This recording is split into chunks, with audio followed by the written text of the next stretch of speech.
When most people hear the name Lecrae, they think Grammy Awards, hit records, cultural impact, and one of the most recognized voices in Christian hip hop. And all of that is true.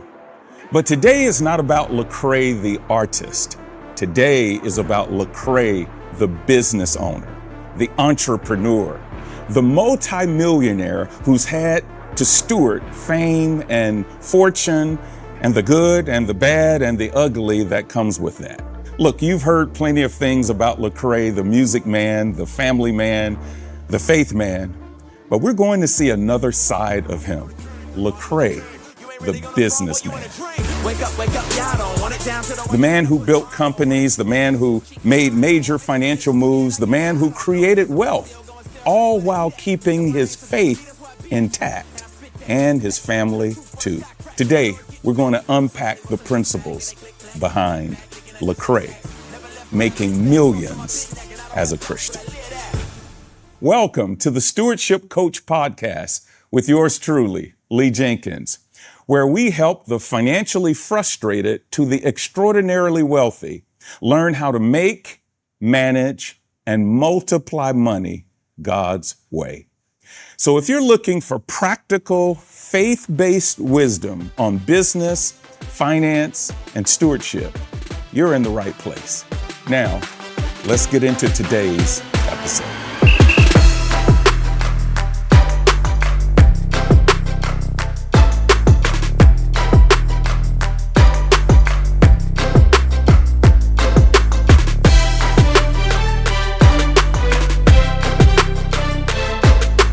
What's up, Lecrae? What's going on? It's good to see you, man. Good to be here. Welcome to the podcast. Yeah. It's so good to have you, man. I am just thinking about when we first met, probably 5 or 6 years ago during the pandemic. And I'll never forget that, man. I had been a fan of yours for so many years. And then when I met you, man, I said, man, this dude looked like he could play in the NBA, man. You were tall. You looked like an athlete. You looked like a wide receiver, man, who I wanted to shut down. Because see, I played a little ball back in the day. So we've heard. Yeah, so we've man. seen. You didn't look like a typical hip hop artist. Yeah. But man, you've had a tremendous impact on my life and many others. So tell us about when we met during the pandemic, all the racial unrest. I think there was some controversy surrounding you at that time. Some people who had kind of canceled you, and you were going through some things personally, professionally, ministry-wise. Talk to us about that. Yeah, that was that was an interesting time.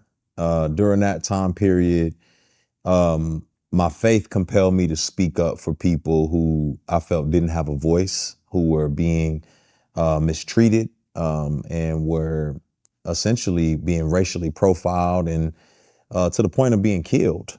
And I felt it necessary to speak up on behalf of these people. I did not realize how divisive standing up for people was going to become.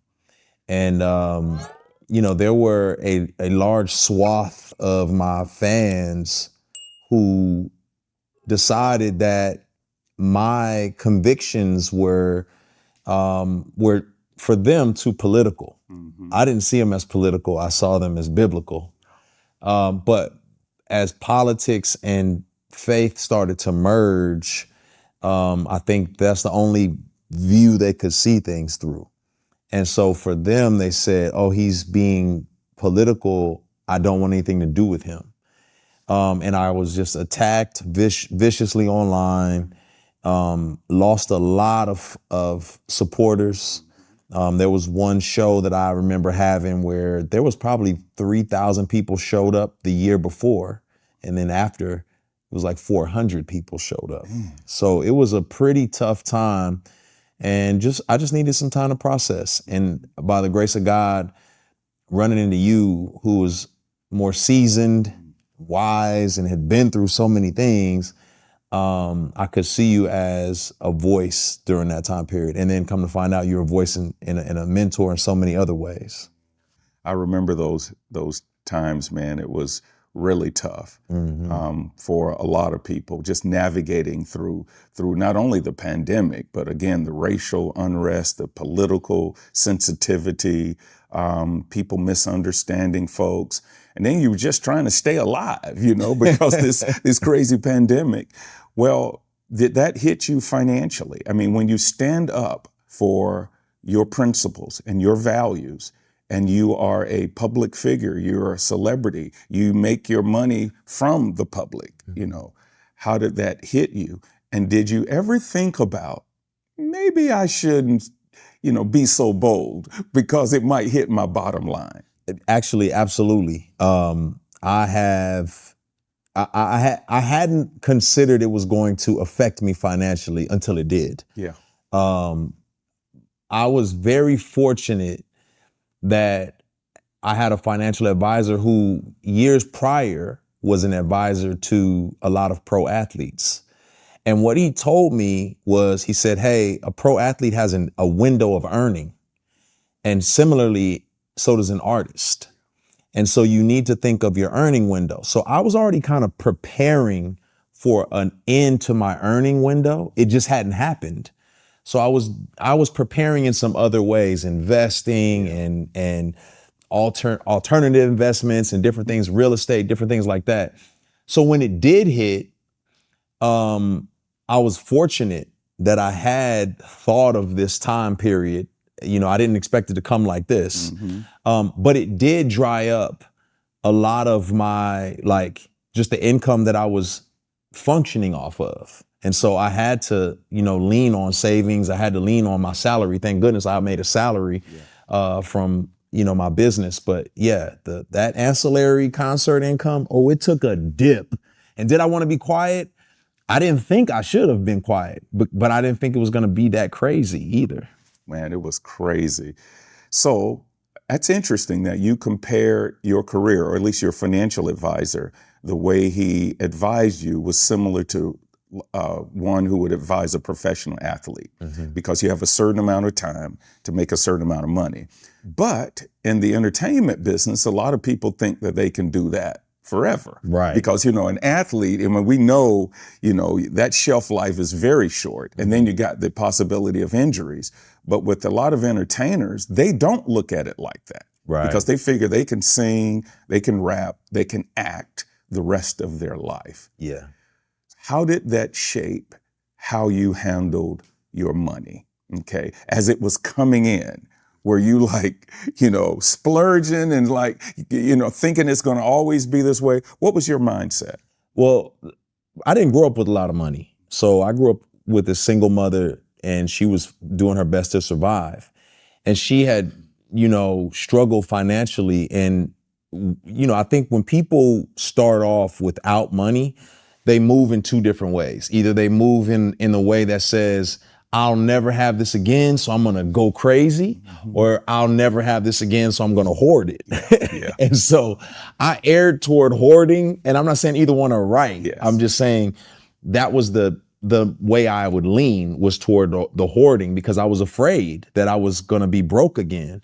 So when my advisor told me that, it just oh no, I don't know when this can end. So I was very fortunate to have, even to this day, I've been doing music 20 years. But the window was 3 years. And I was very fortunate to go past that. So every year past 3, I was it could be this year, it could be this year. I don't know. So because of that, I was always thinking about what I needed to do and what steps I needed to take. So you didn't look at yourself as just an artist. You looked at music as the music business, meaning it was a business. A lot of people just look at the art side of it. How did you handle the business side? Did you consider yourself savvy as a business person when you first got into the music business? So I didn't really know much. A lot of what I learned because I was forced to. So when I first got into the music business, I had the opportunity to be taken advantage of. The beautiful part about it was the labels didn't want me. right? Because when I first started making music, we went to the hip hop labels because we thought, I had some supporters and they said, man, this is taking hip hop by storm. Nothing's like this. And the hip hop labels said, this is too gospel. You should go to the gospel label. So then we went to the gospel labels and the gospel label said, this is too hip hop. Go to the hip hop label. So we were in this unique position where there was nothing for us.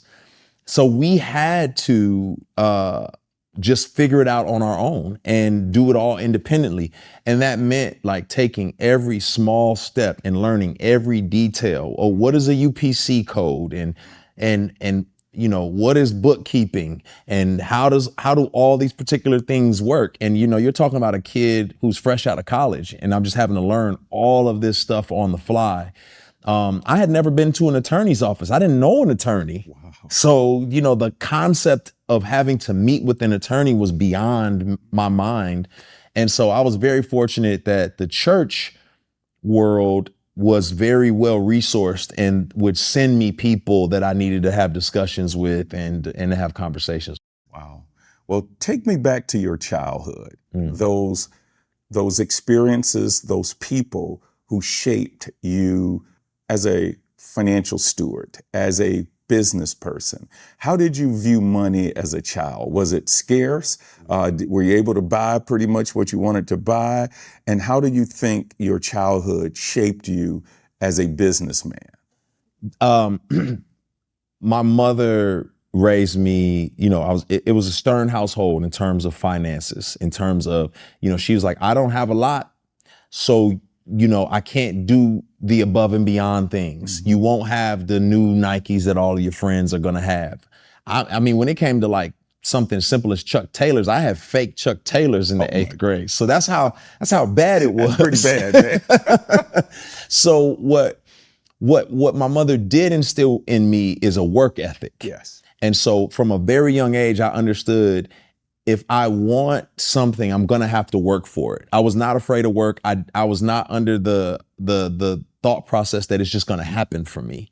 And so I worked very hard. I was always hustling. I think the entrepreneurial side of me came as a kid because I realized I've got to go mow some lawns.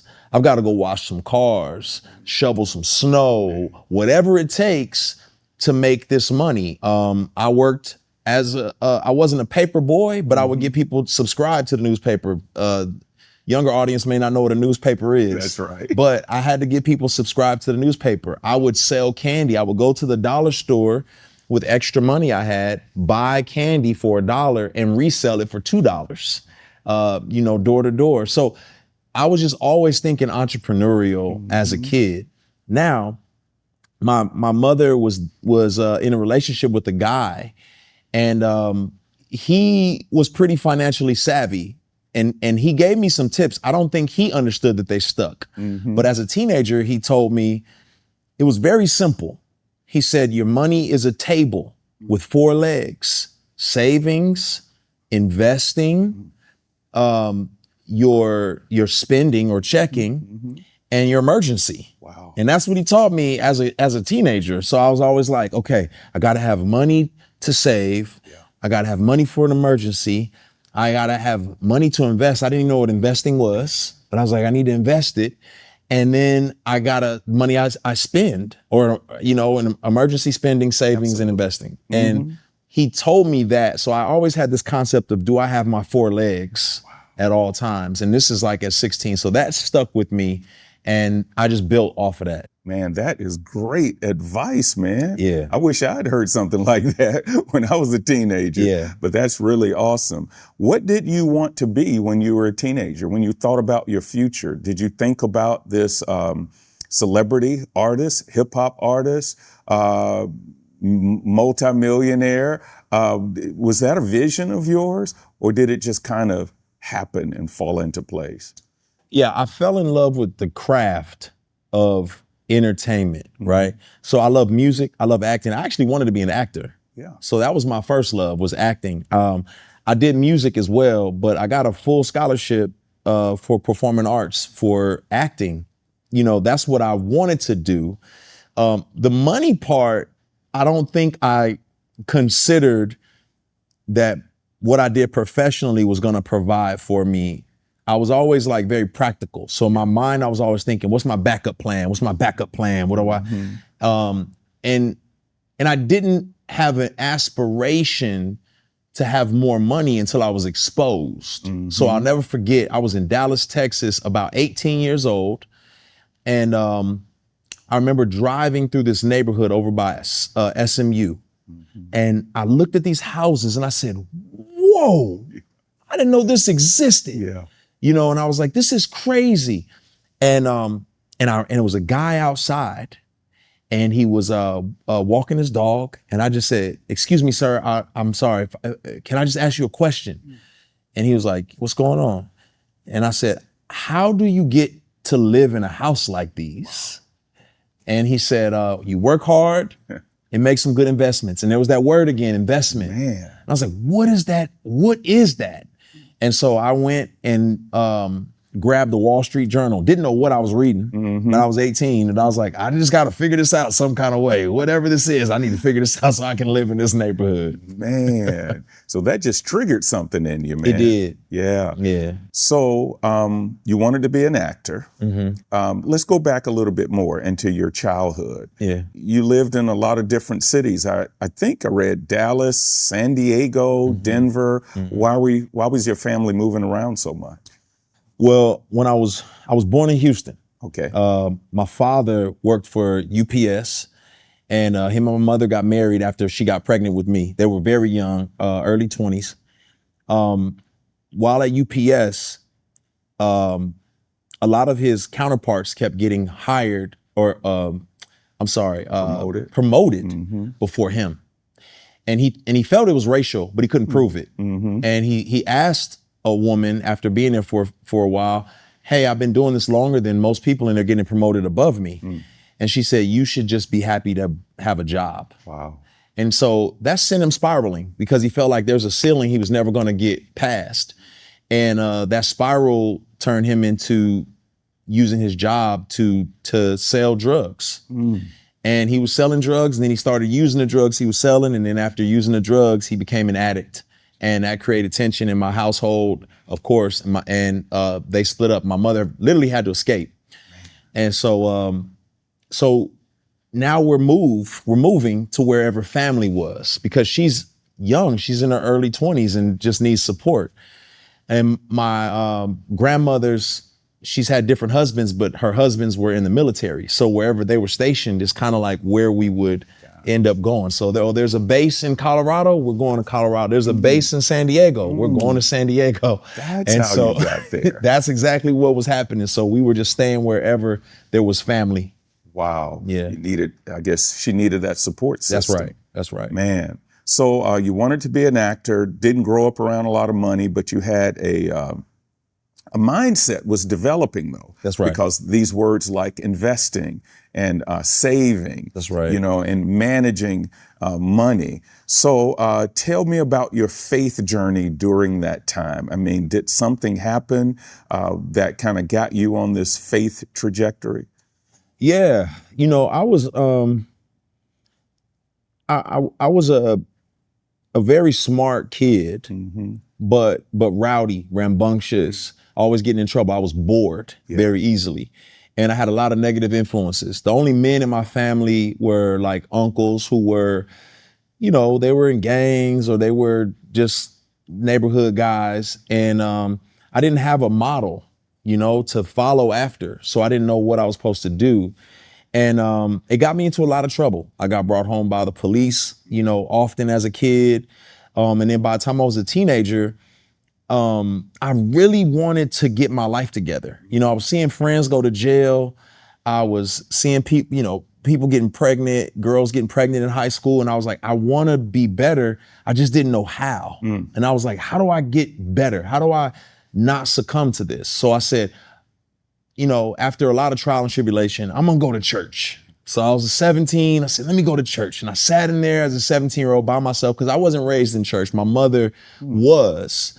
But she had such a negative experience because, you know, it was a very legalistic church environment. So she couldn't wear makeup. She couldn't go to sporting events. She couldn't wear pants. And so she said, I'm not raising my kid in that. And so we didn't go to church much. So I said, well, this is the grown up, mature thing to do. I'm going to drive myself to this little storefront church. And I sat in the church, and after service, this woman comes up to me and she says, are you saved? Man. And I didn't know what that word meant, because I didn't know the church language. And so I just looked at her and I said, no. And the look of horror on her face was like, what did I say wrong? And she just said, look, can I pray for you? And I said, sure. She prayed for me. But it stuck with me that something, whatever I said, bothered her so much she had to pray for me.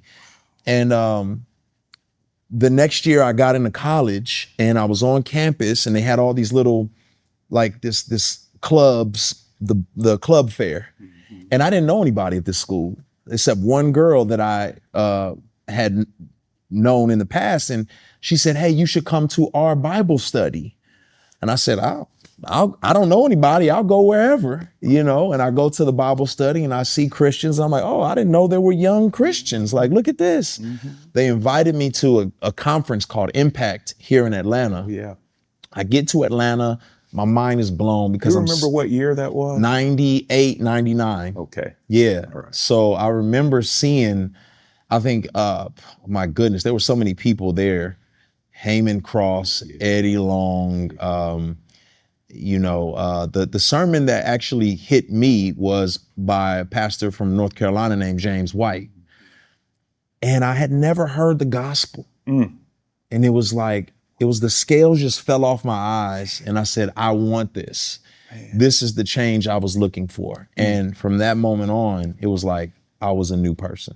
That's amazing. I used to speak at those conferences. It was in the early 2000s. Okay. I'd never seen that many college students. It was amazing. Black college students who love the Lord. You and me both. Oh my God. I had never seen it either. It was incredible. I didn't know it existed. Wow. Yeah. So that just changed your life, that whole experience. Changed my life. Yeah, man. I was never the same after that. So which came first, your entrance into the hip hop world or you meeting the woman of your dreams? Okay. Which came first, or were they kind of simultaneous? So that's the funny part. I get to the University of North Texas. I'm on a acting scholarship.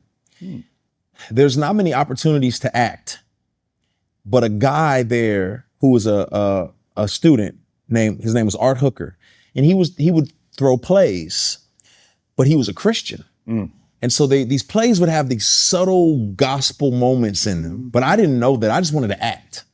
So, I auditioned, and he said, yeah, you can be in this play. I'm a freshman, and I'm in this play, and he goes to the same Bible study that the girl had invited me to.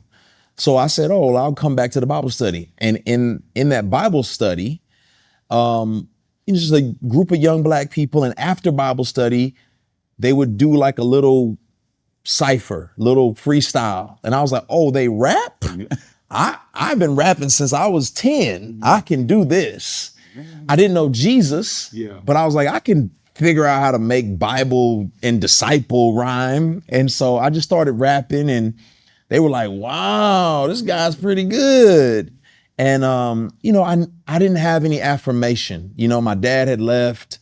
I didn't know anybody on campus. And so just getting affirmed in this community was pretty cool. One of the people who stood around watching me rap at that Bible study was my wife. And so she was there as well, watching me as an 18-year-old kid, didn't know Jesus, but just trying to figure this thing out. And so it was all kind of happening at the same time. And then when I get to this conference, I see a group of rappers, Christian rappers named Cross Movement. And I was like, I didn't even know you could do this. And so now I'm just like, oh, I'm doing this. I'm doing this. And so now I'm a Christian. My wife and I aren't dating, but we're really good friends. And I'm skipping class now in the music lab at the college, writing songs and making beats. And I'm like, yo, I think I love this more than the acting stuff.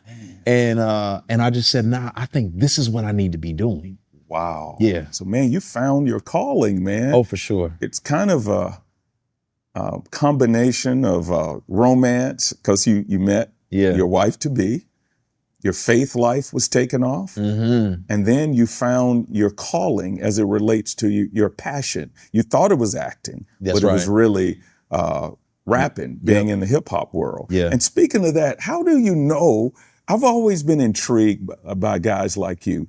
How do you know you have a talent when it comes to rapping, man? I mean, because, you know, everybody knows they can sing, Yeah. you know, and then you get that acknowledgement. Maybe you sing at church or something like that.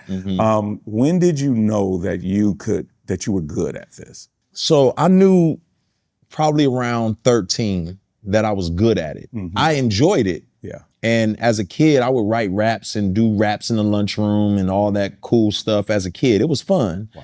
I had a little rap group like around 12 with some kids in my elementary school, and it was fun. We thought we were good, but we no way to know.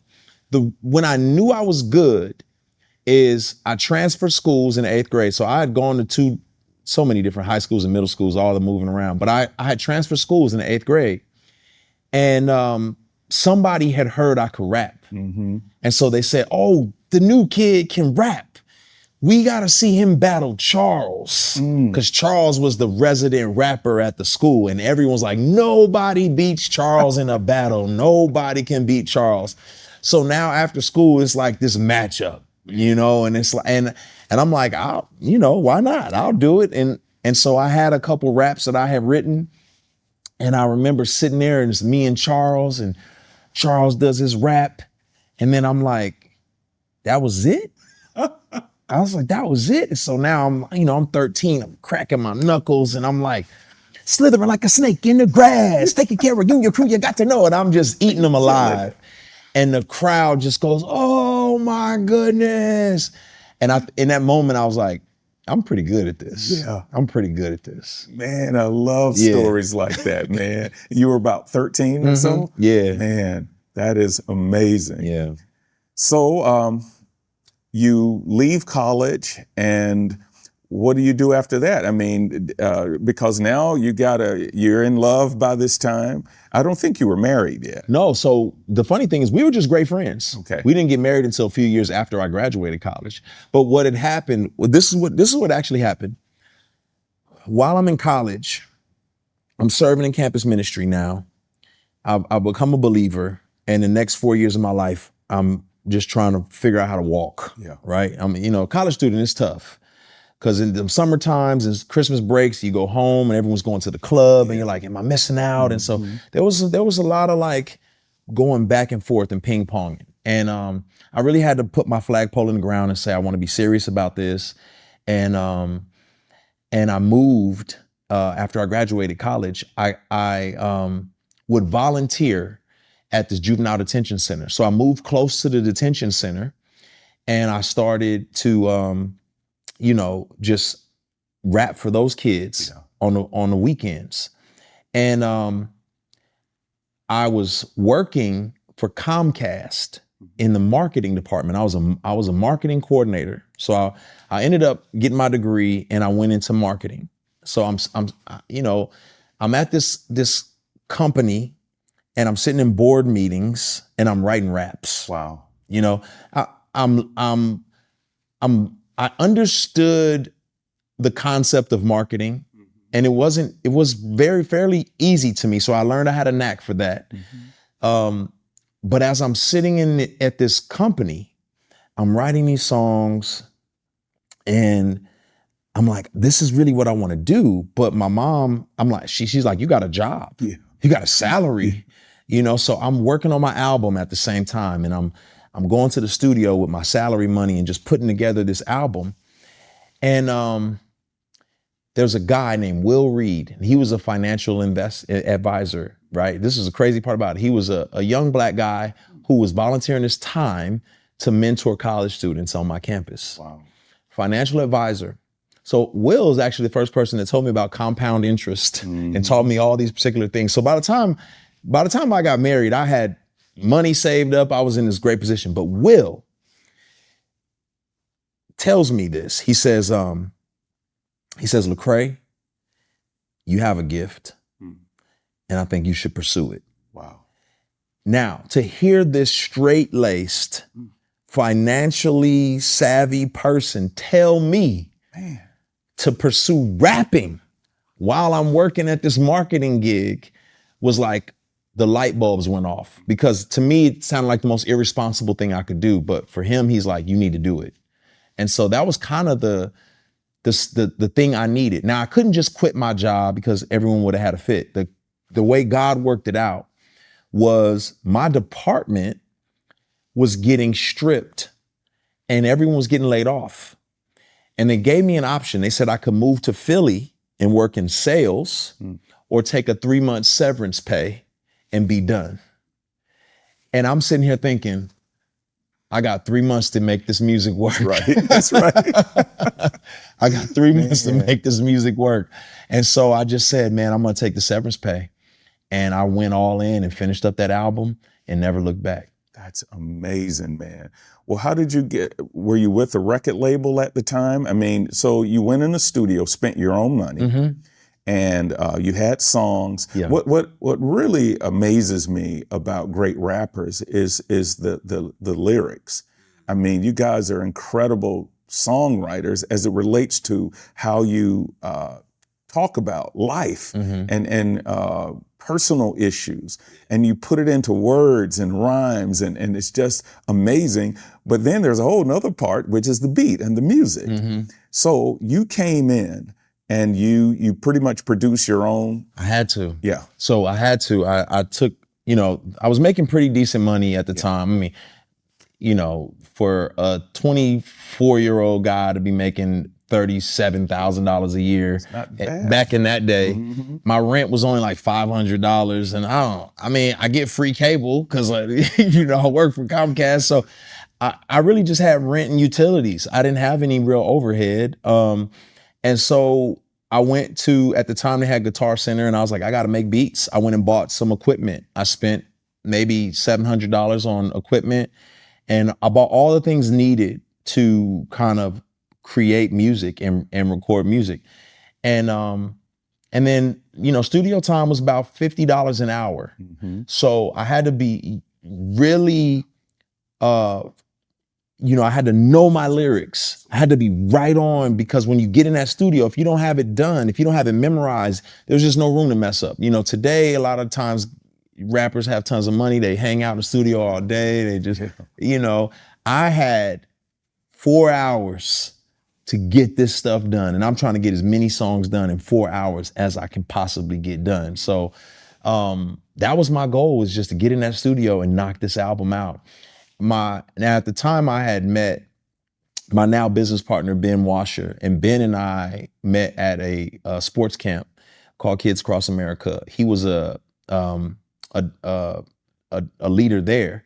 And he knew this music because it's all these inner city kids from around the nation, and he needed music that would resonate with them. And so he was like, the songs you're making are going to resonate. And so we formed our own record label, right? Reach Records, and didn't know anything about creating a record label. And as I said, I didn't have any networks. I didn't know people, any of those things. Neither one of us did. We just did it, bootstrapped it. Yeah. And went one person at a time, one group at a time. We sent it to that camp. That camp spread it to other people. And then I'll never forget, there's a group of people who came to that camp to listen to the music. And my wife was going to a church in Dallas. Obviously, the church, Oak Cliff Bible Fellowship. Right. Great church, yeah. And I went on a Sunday. And I knew the youth pastor, his name was Vaughn at the time, and I knew Vaughn. And so I went to go say what's up to Vaughn in the youth group. And they were playing my music. What? And I was like, what in the world is going on? And another assistant youth leader there said, man, this is this guy, Lecrae. Yeah, man, he's dope, man. Like his new album, you gotta listen to it. Cause it was word of mouth. There was no social media. So he didn't know I was the rapper. Amazing. Because it wasn't, my face wasn't popular. Nobody knew who I was. And so it was kind of cool. Like I was like, this music made it all the way to this big old mega church. And that was like a big moment for me. Man, that is the epitome of entrepreneurship. You've spent your own money. You had to market yourself. You had to make connections. I mean, nobody came and gave you money, and you had to take risk. That's the big thing. You had to believe in yourself. That's right. So when did you hit it big? Like, what happened? Because I mean, I've always been a fan of hip hop. And see, I remember the days when the Sugar Hill Gang, man. Yeah. See, when hip hop first came out, and see, hip hop that comes from this song, Rapper's Delight by Sugar Hill Gang. Because they started off, they say hip hop, a hibbity, hip, a hoppity, don't stop. And so everybody's like, what is this, man? Yeah. And man, this was in the 1980s, man, the early 1980s, and I was in college. And they were sampling these great R&B songs that I loved, man. And so you put these lyrics and these raps with these songs. And then Quincy Jones, believe it or not, had an album and a song called The Dude.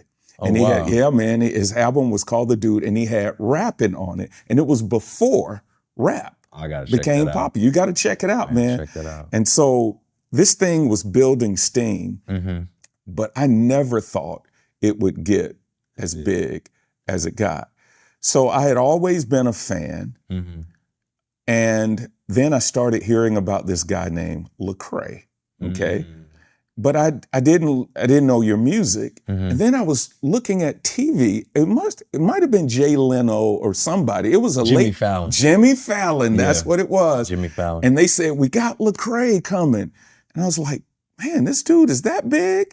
And I remember checking you out, man. Yeah. And I was blown away. Wow. So what happened to get you from selling, at churches and selling CDs and all that to being on a national renowned show, Jimmy Fallon? Stewardship. Wow. I mean, that's really what it is. I think there's two ways that I believe people attain success, right? There's God's way, and there's the world's way.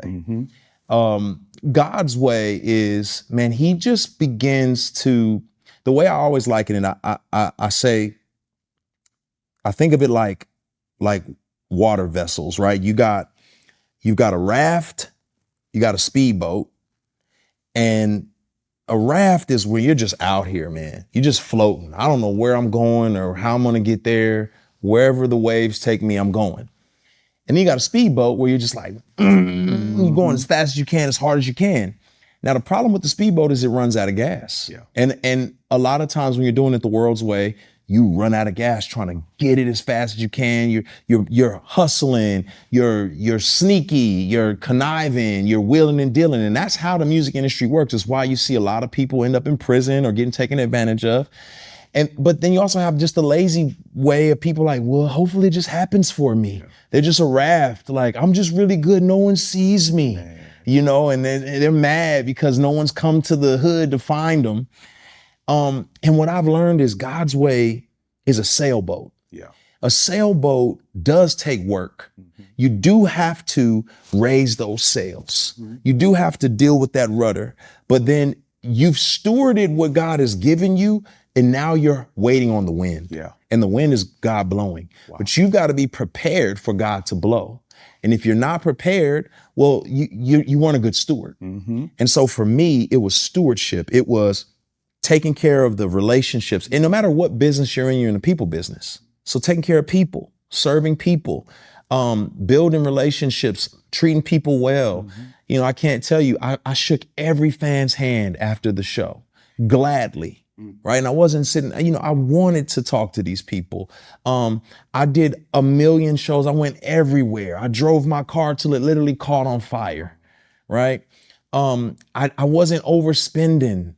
I was spending what needed to be spent. As we started to grow a little bigger, our second year, the money that I would make, I put it right back into the company. Man. I put it right back into the company. I said, you know what? I was making $37,000 a year working at this company. And if our company made 100,000, I'm making 37 because this is what I was surviving off of. I don't need to go above that. That's right.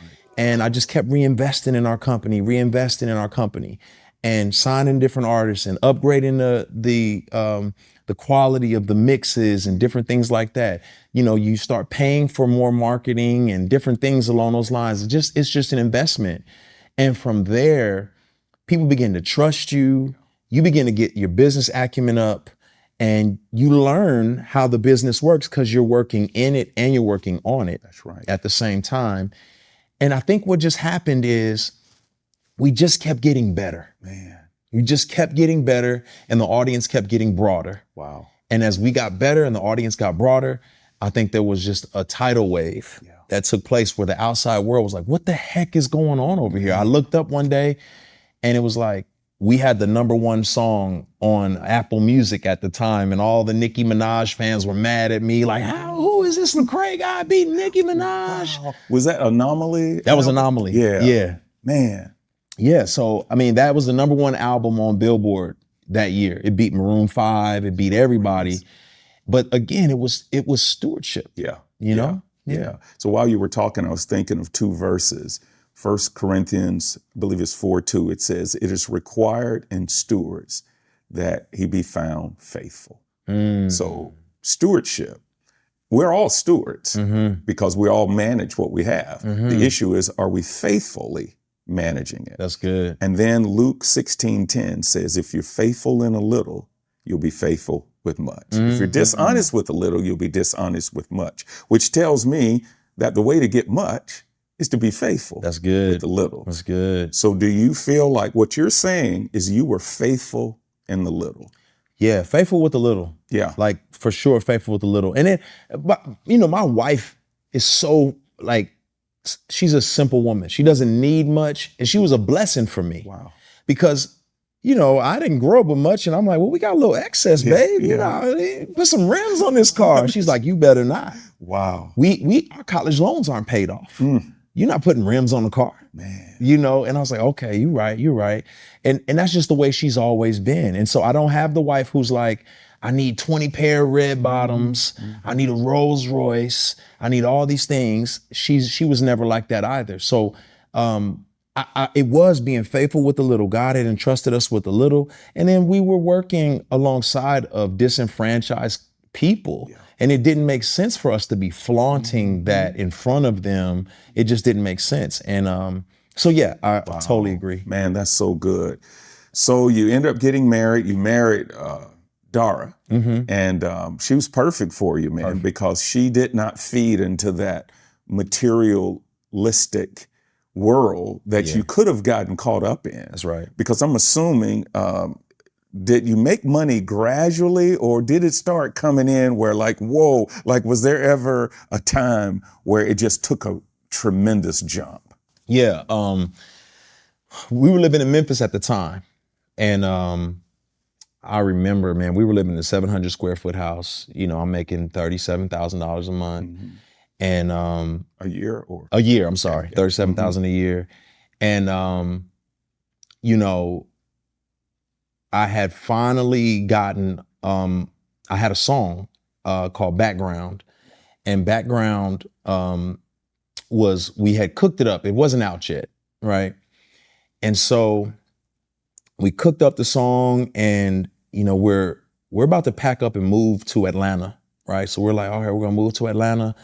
And I'm like, we'll find somewhere we can afford, and it's fine. And we record Background, we put the song out, we found our place in Atlanta. And we were coming from very small means in Memphis. We get to Atlanta, and it's a nicer townhouse, in North Atlanta. It's nothing fancy. And Background comes out, blows up. Song is on the wow gospel and all those things. I remember that. And so this song is one of the most downloaded songs I'd ever had at that point in time. And I remember, getting a royalty check and looking at it and saying, is this right? Because this is way more. And then, I was making $37,000 a year. And I remember I didn't have a financial advisor per se, but I had someone who was smart and could give me advice. And I got a check, and it was a 6-figure check. And I said, It's right. What do I do? What's going on? Now I was scared. Yeah. Because I went to him and I said, hey, I just got a 6-figure check in the mail. Like, I'm scared I'm gonna lose it. You know, I'm scared. What do I need to do? I was ready to just invest the whole thing because I was like, I'm scared. I don't want to be broke. Man. You know, I never had a 6-figure check at one time. What the heck do I do? And so that was the process of like, okay, money's starting to come in at a different scale now. And then it just kept growing and growing and growing. And it was kind of like, this is scary. I don't want to get used to this because it could be gone at any minute. That was kind of my mindset. Gotcha. Yeah. Wow. So what were some of the temptations as the money came in? You know, some people say money changes people. I like to say that money doesn't change people. Money magnifies, amplifies who you already are. That's good. So it can bring out things in you that you didn't know were in you. Oh, yeah. Because you have choices when you have money, and you don't have those choices when you're broke and struggling. Right. What good came out of you as you started to make money, as you started to become a multimillionaire and to see your wealth and your assets grow? What good did you see that came out of you? And then what were some of the things that came out of you that you said, I didn't know that was deep in there. There's a lot of uh-ohs. The good was that I didn't realize I was a generous person. I didn't realize that, you know, I was generous with my time because it was all I had. Yeah. You know, so, and I still wouldn't say I'm a generous guy. Other people had to tell me. And I didn't realize that. You know, people were like, man, thank you for being so generous. Man, thank you for being so generous. Man, thank you for being so generous. And I was like, I didn't know I didn't, you know, because to me, I'm like, oh, I guess so. But I think I just wanted to see other people do well. I wanted to see, you know, ministries and organizations and communities thrive. And yeah, I had a soft spot for disenfranchised people and communities. And I was like, if I saw something, I was like, babe, can we give to that? Babe, can we put are you okay if we, you know, because stuff like that would break my heart. And I would go on mission trips and I'd be like, hey, we could do it. You know, we can afford to do this. We can give to this. And that just became consistent with my character. I think it just was like, especially when I started to learn, this isn't mine anyway. Yeah. This is God's. So I don't think God minds me helping his people. You know what I mean? Wow. So that's the good. The bad is there's two people that needed therapy, okay, in me. One is a little boy who was insecure because he didn't have his dad, because he would go to basketball games and his teammates would have their dads in the stands, or somebody would bring him some new Jordans. And I never had that. So that insecure kid was magnified, right? In that, what can I do to be seen as valuable? Because I don't feel valuable. So maybe if I buy something to add value to me, then I'll be more valuable to the outside world. So that was an ugly part. But then that part of me is also fighting against another part of me, the little boy who grew up in scarcity and feels like if he does not have money in his account, his security is threatened. Yeah. That God is not my security. My bank account is my security. And so I gotta have money in there or I have no security whatsoever. Yeah. And so this hoarder and this kid who wanted to buy things to make sure he was valuable were bleeding out as well. And so those are two of the things that got uglier. And you know, just a couple realistic stories. You know, I remember the hoarder in me is like, you know, we're not spending a bunch of money. Yeah. The insecure person in me is like, well, we need to spend something. And so I was like, I want a Range Rover. I want it for all the wrong reasons, though. I want a Range Rover because it'll make me feel valuable. Not because I understand the car or how good it is. Nothing wrong with a Range Rover, but I didn't have good intentions. So I'll go buy a Range Rover, but I don't buy a brand new Range Rover because the hoarder in me is like, no, we not. So we're going to get a used one that is cheaper. So I buy this Range Rover cash and I'm riding around in this Range Rover and I'm like, oh, I'm the man. Oh, I made it. I'm in my dream. You see me, I have arrived. And man, I remember driving and I got to this little restaurant and I parked my car at the restaurant and I go inside and I see a guy I know who was a follower of the Lord. But when I saw him, I didn't recognize him. He was flashy. He had all his jewelry on, his shades on in the building. He had these two girls sitting beside him and he was married. And I said, hey, what's going on? He's like, oh yeah, I divorced her, man. You know, we getting money over here, da da da da. And I was like, could that be me? Man. That could be me. And it scared me.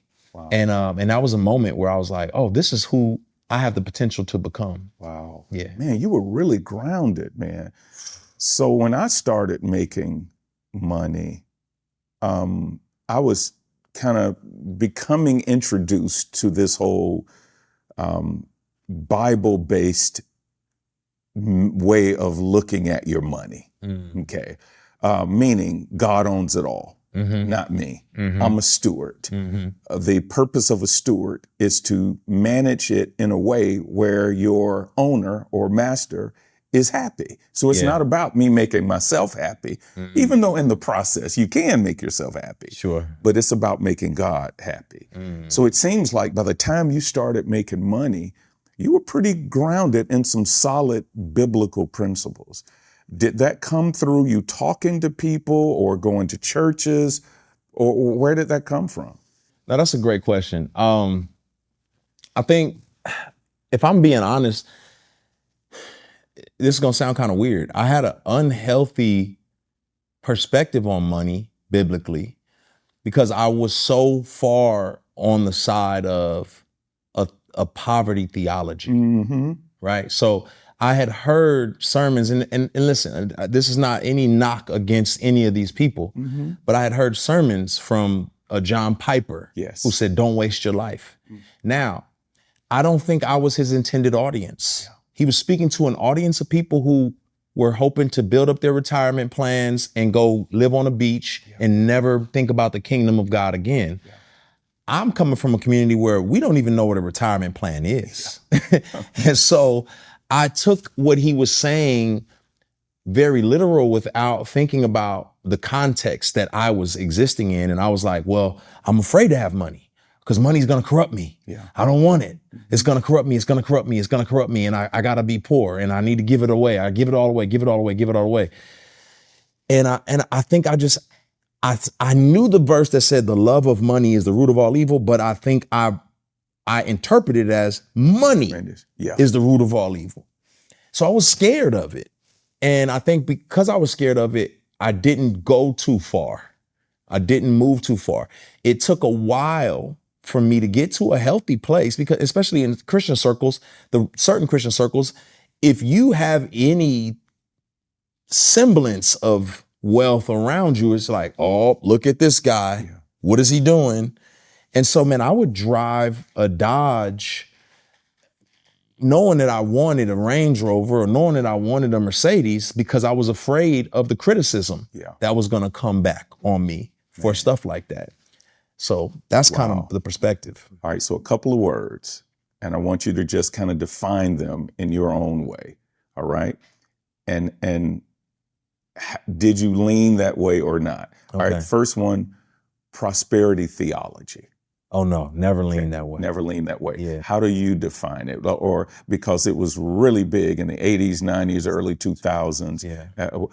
What do you even think about the word prosperity? Yeah, I mean, prosperity would have made me cringe. The term would have made me cringe at that point in time. Because to me, prosperity gospel was you use God to get what you want. Right? You don't want God.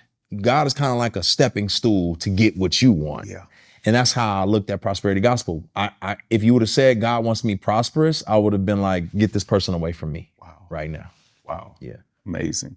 What about the poverty mentality, which is the other end of that? Thought it was noble. Man. Thought it was godly. Struggling people, you thought they were closer to God. Look at those godly people, man. I wish I could be more like them, but I unfortunately, God's got to work on my heart because I can't give it all away. You know, to hear somebody wrote a book and it sold 4 million copies and they gave all the royalties away, I was like, man, I aspire to be like that. I wish I could be like that. Knowing I'm the first person in my family to ever achieve any kind of financial stability.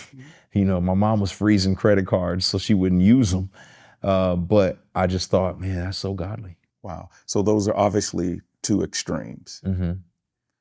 Where do you fall now? Or how did you make that adjustment? Yeah. From poverty mentality where struggling, giving it all away was a virtue, or at least you thought it was, versus prosperity gospel, where Jesus is your Santa God. Right. The church is your casino, right. You know, where everything is about blessing, blessing, blessing, health, wealth, uninterrupted. Yeah.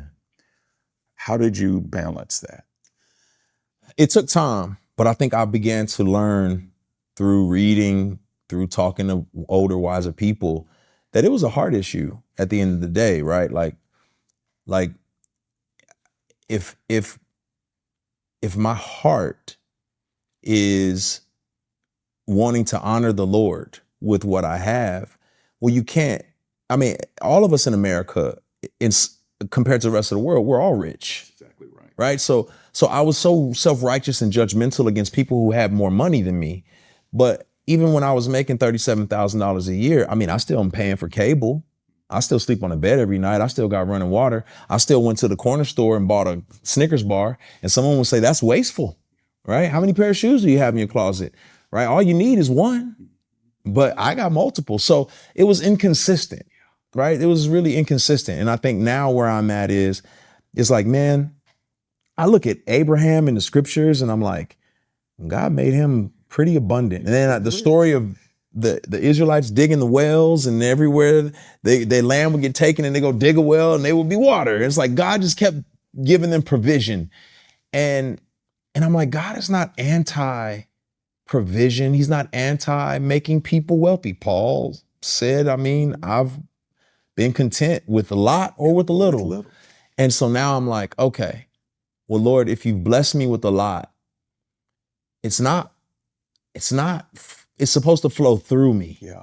You know what I mean? And that's the heartbeat that I try to have now. Man, that's so good. So, two things.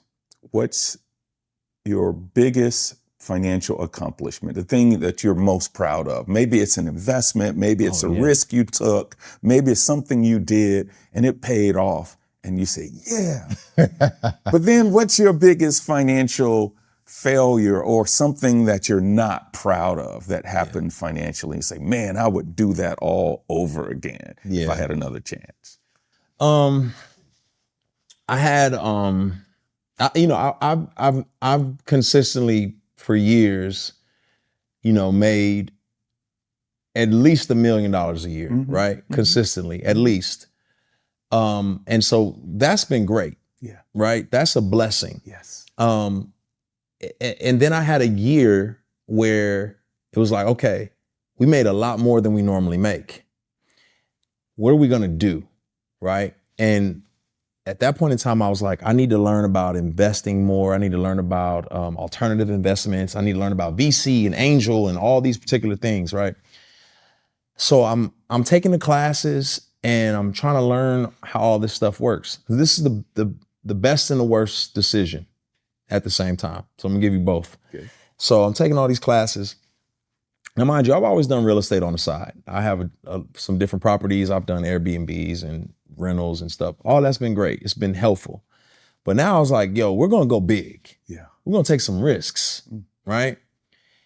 So I'm in this financial investment class, this VC class, and I'm sitting with some guys, and they're smart. Some guys from Sovereign Capital, and they're smart. And I'm listening to them, and they're like, well, here's the decision that we're about to make. And I was like, I'm gonna do the same, make the same investment. And so we made an investment in the film industry. Mm-hmm. And it returned my investment like within 6 months. Wow. And it just kept paying and kept paying and kept paying and kept paying. And I was like, I'm good at this. I know what I'm doing. I got this figured out, man. I know what I'm doing. You know where I'm going. Yeah, I know where you're going. You know where I'm going. And so I'm like, well, shoot. I invested some money over here. It's returned tenfold. I'm just going to do the same thing without having those people who really knew what they were doing. Yeah. I'm like, I know what I'm doing. And man, I started spreading money like seeds, like I was Elon Musk, and just started throwing money. What do you got going on over there? We got an ice cream truck. Yeah. What you got going on over here? Okay, I'm gonna throw some. And I invested in all kind of stuff, exercise equipment, all kind of people's ideas, just expecting it to all be like this. And I haven't seen a dime of that money. Man. Not a dime. Not a dime. Nothing has come back. Man. Zero. Wow. So I would say thinking that I know and just throwing money at what I think I know was the biggest mistake. And then it was God's money. Yeah. And I was like, I didn't do due diligence. I just was prideful. Like, I know what I'm doing. Money can make you feel prideful. It can make you feel like you're smarter than what you really are. That's right. Yeah, man. And then that sets you up for some big mistakes, Have you ever made a really big financial mistake, man? Or have you ever been hit financially really hard? Not in the early days. I mean, a bad investment or something. Oh, yeah. And how did it make you feel, and what did you learn from that? I think the biggest hit for me was COVID. Yeah. COVID was massive because not only did I take a massive hit in stocks, we lost so much money in stocks. I also wasn't making money because I wasn't able to do shows, concerts, events, or anything along those particular lines. And it put me in a weird position where I didn't realize I had built my business infrastructure off making all that tour money. And now I'm watching my life savings just dwindle lower and lower. And I was like, oh shoot, this is putting me in a weird place. Like, I don't know what's happening. And then on top of that, my record label at the time, like for whatever reason, streaming started taking a hit. So now we're not streaming well. So there's no real income happening in the music industry. I'm not getting any shows. And my savings is dwindling. Yeah. And so it just put me in a really precarious position. And I was like, yo, I don't know what I'm doing. And the biggest hit, so this is the big hit. What I had done was I had gone in and bought some apartment complexes in South Atlanta. And man, the economy was in trouble. And so people couldn't pay their rent. And I was I had to fix stuff, but I wasn't gonna get any money back. And I mean, people weren't paying their rent at all. So now I'm like millions in the hole for this apartment that I've invested in. I'm not getting any return. All I'm doing is paying. Wow. Every month, just paying. So it was looking bleak. It was scary. Man, I know that feeling. So what's the future like from a business and even a financial standpoint for Lecrae Moore? What do you see? Honestly, from a business standpoint, it's building things and selling things, right? Acquiring things and selling things. I think David Geffen is an incredible leader in the music and the film industry. And I've read his book, The Operator. And essentially that's what business is. It's acquiring things and then being able to sell it for a higher price and then learning how to do that again and again. And so that's kind of what I want to do. But in doing that, I want other people to have opportunities they wouldn't have otherwise had. I love creating opportunities for people. So if I can help, let's say a business owner he's got a roofing business forever, I can help him have a liquidity moment where it's like, man, let me put some capital in your back pocket. You can go retire and go do whatever it is that you really want to do. And now I have this business I don't want to run this business. I just want to figure out how to make it better. I've got some friends who really want to make this business better, put some money in their pocket because they're getting paid to learn how to make it better.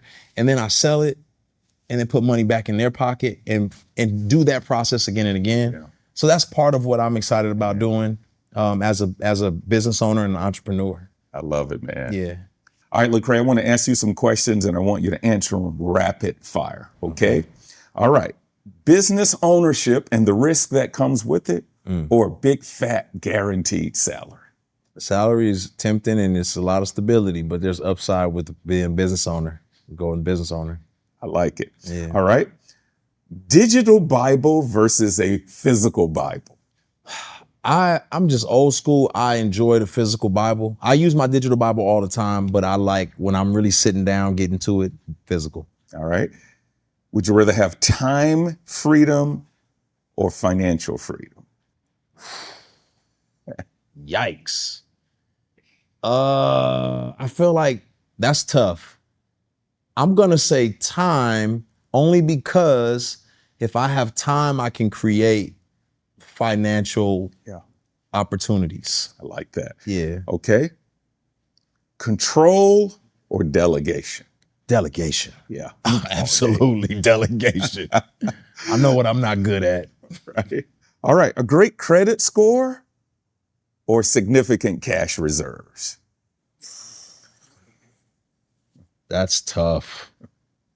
I guess it depends on what significant is. Yeah. Because I'll take a terrible credit score if I got $1 billion in cash reserves. I know that's right. Who cares about a credit score if you got $1 billion? That's right. All right, last one. Yeah. Would you rather make more money or need less money? I think because I've made a lot of money and that money had to be put in a lot of places, I'd rather need less money. Sometimes you make $1 million and you got to spend $999,000. That's exactly right. So I'd rather need less money. I love it, man. All right, Lecrae, we're about to wrap up here. I always end our podcast with allowing my guests to ask the Stewardship Coach anything that they want to ask me, especially in the area of business and finance. So you know me, man. Mm-hmm. I'm your friend. I'm your pastor. All right. And I'm a fan. Yeah. What have you always wanted to ask me?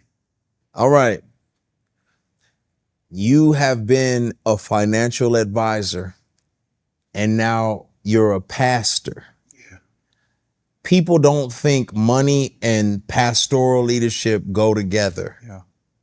It gives people the heebie-jeebies. Yes. What do you say to calm the nerves of folks who are leery of pastors talking about money? Great question. I remind them that the first people Jesus chose to be his disciples were business people. He didn't go in the synagogue. He didn't go in the temple and say, I like the way that guy reads scripture. Come and follow me. He didn't say, I like your theological education. Come and follow me.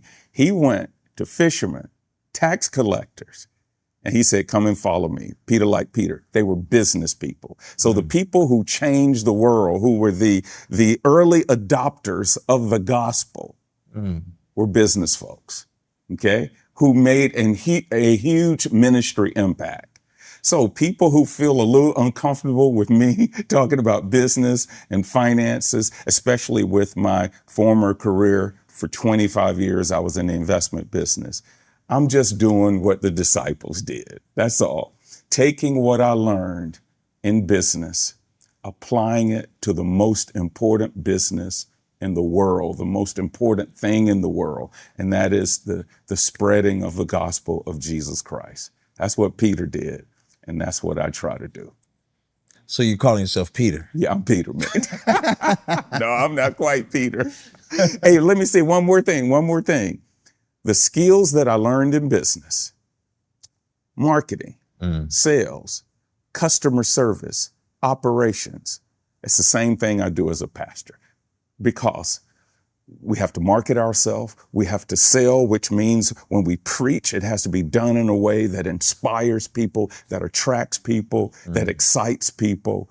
Same thing I did in business. In business, my bottom line was to make $1. In ministry, my bottom line is to make a disciple. That's what's up. Man's good. He's good.